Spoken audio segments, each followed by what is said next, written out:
جیسے آپ نے قرآن پاک کے اندر ایک مکمل جامع دعا سنی ہے نا، ربنا آتنا فی الدنیا حسنۃ وفی الآخرۃ حسنۃ وقنا عذاب النار۔ حدیث میں آتا ہے یہ قرآن پاک کی دعا ساری دعاؤں کا مجموعہ ہے، مکمل جامع دعا ہے۔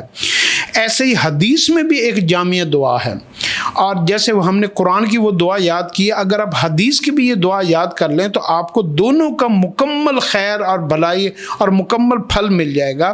اور وہ دعا ہے اللہم احسن عاقبتنا فی الامور کلھا واجرنا من خزی الدنیا وعذاب الآخرہ۔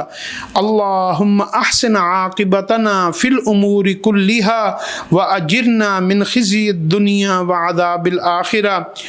اے اللہ، میں اپنے تمام معاملات میں آپ کی رہنمائی چاہتا ہوں اور اس کے انجام کو بہتر بنا دے، کہ میرے جتنے بھی میں دنیا اور آخرت کے کام ہوں اس کا انجام اچھا ہو اور وہ کام خیر اور بھلائی سے مکمل بھی ہو جائے، اور دنیا اور آخرت دونوں کی رسوائیوں اور ذلتوں سے میری حفاظت فرما، آمین۔